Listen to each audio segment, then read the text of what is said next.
আসসালামু আলাইকুম। Welcome back to my channel exam hero BD. আমাদের এখনকার আলোচনার বিষয় হচ্ছে আন্তর্জাতিক বিষয়াবলী থেকে গুরুত্বপূর্ণ কিছু সাধারণ জ্ঞান নিয়ে। তো আপনারা এখনো যারা আমাদের চ্যানেলটি সাবস্ক্রাইব করেননি তারা অবশ্যই আমাদের চ্যানেলটি সাবস্ক্রাইব করে আমাদের সাথেই থাকুন। তো চলুন শুরু করা যাক। ইসলামী সভ্যতার আবির্ভাব ঘটে কবে? পৃথিবী সৃষ্টির শুরুতে।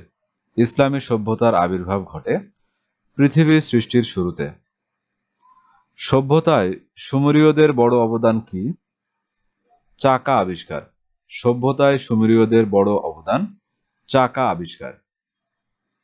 আসিরীয়দের সভ্যতা কোন নদীর তীরে গড়ে উঠেছিল? টাইগ্রিস নদী। আসিরীয়দের সভ্যতা কোন নদীর তীরে গড়ে উঠেছিল? টাইগ্রিস নদী। উন্নত সেচ ব্যবস্থা কারা গড়ে তুলেছিল? সুমেরীয়রা। উন্নত সেচ ব্যবস্থা গড়ে তুলেছিল সুমেরীয়রা। গ্রিস সভ্যতায় প্যারিক্লিসের সময়কে কি বলা হয়? স্বর্ণযুগ। গ্রিস সভ্যতায় প্যারিক্লিসের সময়কে বলা হয় স্বর্ণযুগ। পৃথিবীর প্রাচীনতম সভ্যতা কোনটি? মেসোপটেমীয় সভ্যতা। পৃথিবীর প্রাচীনতম সভ্যতা মেসোপটেমিয়া সভ্যতা। মায়া সভ্যতা কোথায় আবিষ্কৃত হয়? মধ্য আমেরিকায়। মায়া সভ্যতা আবিষ্কৃত হয় মধ্য আমেরিকায়। ইনকা সভ্যতা কোথায় বিরাজমান ছিল? দক্ষিণ আমেরিকায়। ইনকা সভ্যতা বিরাজমান ছিল দক্ষিণ আমেরিকায়। পৃথিবীর প্রথম মহাকাব্যের নাম কি? গিলগামেশ। পৃথিবীর প্রথম মহাকাব্যের নাম ছিল গিলগামেশ। এটি লিখে ব্যাবিলনীয়রা। পৃথিবীর প্রাচীনতম মানচিত্রের ধ্বংসাবশেষ কোথায় পাওয়া যায়? গাথুর শহরে। পৃথিবীর প্রাচীনতম মানচিত্রের ধ্বংসাবশেষ পাওয়া যায় গাথুর শহরে। বৃত্তকে প্রথম 360 ডিগ্রিতে কারা ভাগ করে? আসিরীয়রা। বৃত্তকে প্রথম 360 ডিগ্রিতে ভাগ করে অ্যাসিরীয়রা। প্রথম অক্ষাংশ ও দ্রাঘিমাংশে ভাগ কারা করেছিল? আসিরীয়রা। প্রথম অক্ষাংশ ও দ্রাঘিমাংশে ভাগ কারা করেছিল? অ্যাসিরীয়রা। ক্যালিডীয় সভ্যতার স্থপতি কে? নেবুচাঁদ নেজার। ক্যালিডীয় সভ্যতার স্থপতি নেবুচাঁদ নেজার। ব্যাবিলনের শূন্য উদ্যান কে নির্মাণ করেন? নেবুচাঁদ নেজার। ব্যাবিলনের শূন্য উদ্যান নির্মাণ করেন নেবুচাঁদ নেজার। পৃথিবীর সবচেয়ে বড় পিরামিড কোনটি? মিশরের রাজা ফারাও কুফুর পিরামিড। পৃথিবীর সবচেয়ে বড় পিরামিড মিশরের রাজা ফারাও কুফুর পিরামিড। ছবি ও সংকেতের সাহায্যে তৈরি হায়ারোগ্লিফিক লিপিতে কোন কাগজ ব্যবহার করা হয়? প্যাপিরাস গাছের রসের তৈরি কাগজ। সিন্ধু সভ্যতা কারা প্রতিষ্ঠা করেন? দ্রাবিড়রা। সিন্ধু সভ্যতা প্রতিষ্ঠা করেন দ্রাবিড়রা। সিন্ধু সভ্যতা কবে আবিষ্কৃত হয়? 1922 সালে। সিন্ধু সভ্যতা আবিষ্কৃত হয় 1922 সালে। সিন্ধু সভ্যতা কারা আবিষ্কার করেন? জন মার্শাল, দয়ারাম সাহনী, রাখাল দাস বন্দ্যোপাধ্যায়। 22টি ব্যঞ্জনবর্ণের সমন্বয়ে বর্ণমালা কারা উদ্ভাবন করেন? ফিনিশীয়রা। 22টি ব্যঞ্জনবর্ণের সমন্বয়ে বর্ণমালা কারা উদ্ভাবন করে? ফিনিশীয়রা। ফিনিশীয় সভ্যতার পতন কার হাতে ঘটে? আলেকজান্ডার। ফিনিশীয় সভ্যতার পতন ঘটে আলেকজান্ডারের হাতে। ইউনেস্কো ফিনিশীয় ভাষাকে international documentary heritage memory of the world রেজিস্টারে কবে নিবন্ধিত করে? 2005 সালে। পারস্য বলতে বর্তমানে কোন দেশকে বোঝায়? ইরান। পারস্য বলতে বর্তমানে ইরানকে বোঝায়। পারস্য সভ্যতার অপর নাম কি? একমেলিড সভ্যতা। পারস্য সভ্যতার অপর নাম একমেলিড সভ্যতা। পারস্যরা সর্বশক্তিমান প্রভুকে কি বলতো? আহুরা মাজদি। পারস্যরা সর্বশক্তিমান প্রভুকে কি বলতো? আহুরা মাজদি। হিব্রু সভ্যতা কোন নগরীকে কেন্দ্র করে গড়ে ওঠে? প্যালেস্টাইনের জেরুজালেম। হিব্রু সভ্যতা কোন নগরীকে কেন্দ্র করে গড়ে ওঠে? প্যালেস্টাইনের জেরুজালেম। ইসরায়েলের অধিবাসীরা কোন বংশধর? হিব্রু বংশধর। ইসরায়েলের অধিবাসীরা হিব্রু বংশধর। জেরিকো শহরটি কোথায় অবস্থিত? ইসরায়েলে।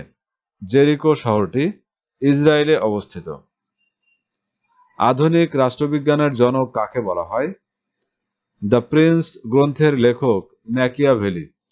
আধুনিক রাষ্ট্রবিজ্ঞানের জনক বলা হয় দ্য প্রিন্স গ্রন্থের লেখক ম্যাকিয়াভেলি। ইতিহাসের জনক কাকে বলা হয়? হেরোডোটাস। ইতিহাসের জনক বলা হয় হেরোডোটাসকে।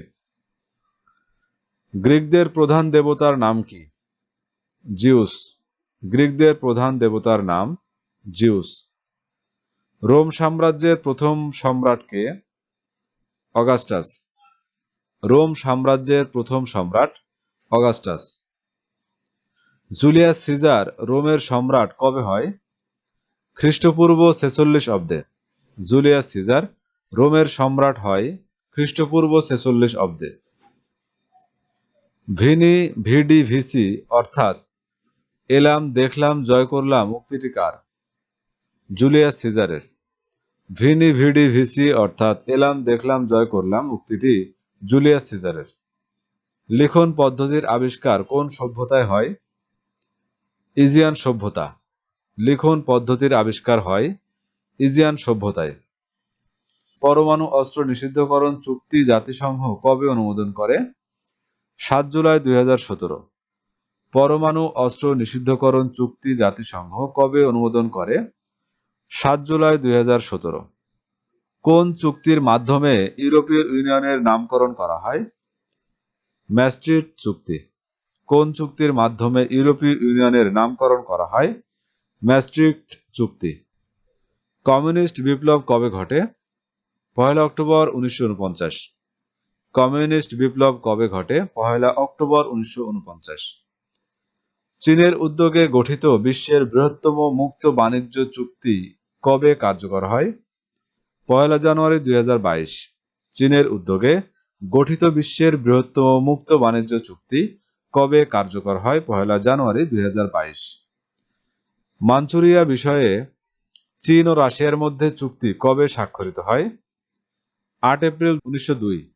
মাঞ্চুরিয়া বিষয়ে চীন ও রাশিয়ার মধ্যে চুক্তি কবে স্বাক্ষরিত হয়? 8 এপ্রিল 1902। আব্রাহাম অ্যাকর্ডস চুক্তি কবে স্বাক্ষরিত হয়? 15 সেপ্টেম্বর 2020। আব্রাহাম অ্যাকর্ডস চুক্তি স্বাক্ষরিত হয় 15 সেপ্টেম্বর 2020। অষ্টম দেশ হিসেবে উত্তর কোরিয়া পারমাণবিক বোমার বিস্ফোরণ ঘটে কোথায়? 9 অক্টোবর 2006। অষ্টম দেশ হিসেবে উত্তর কোরিয়া পারমাণবিক বোমার বিস্ফোরণ কবে ঘটায়? 9 অক্টোবর 2006। ট্রুম্যান ডক্ট্রিন কবে ঘোষণা করা হয়? 1947 সালে। ট্রুম্যান ডক্ট্রিন ঘোষণা করা হয় 1947 সালে। লেনিন এপ্রিল থিসিস কবে পেশ করেন? 17 এপ্রিল 1917। লেনিন এপ্রিল থিসিস কবে পেশ করেন? 17 এপ্রিল 1917। 52তম অক্ষর রেখা কোন দুটি দেশকে পৃথক করেছে? আর্জেন্টিনা ও চিলি। 52তম অক্ষরেখা কোন দুটি দেশকে পৃথক করেছে? আর্জেন্টিনা ও চিলি। জর্জিয়ার অভ্যন্তরে কোন দুটি স্বায়ত্তশাসিত প্রজাতন্ত্র রয়েছে? আজারিয়া ও আবখাজিয়া। জর্জিয়ার অভ্যন্তরে কোন দুটি স্বায়ত্তশাসিত প্রজাতন্ত্র রয়েছে? আজারিয়া ও আবখাজিয়া। বলকানের ম্যান্ডেলা কাকে বলা হয়? Adam Dempsey. বলকানের ম্যান্ডেলা বলা হয় অ্যাডাম ডেমসিকে। চীনে দাসপ্রথা কবে বিলুপ্ত হয়? 1910 সালে। চীনে দাসপ্রথা বিলুপ্ত হয় 1910 সালে। দ্বৈত রাজনৈতিক দেশ হিসেবে কোন দেশকে অভিহিত করা হয়? তাইওয়ান। আনজুস এর পূর্ণরূপ কি? Australia, New Zealand and United states. তো ভিউয়ার্স, এই ছিল আমাদের এখনকার আয়োজন। আমাদের পরবর্তী ভিডিও দেখার আমন্ত্রণ জানিয়ে এখানেই শেষ করছি। ধন্যবাদ।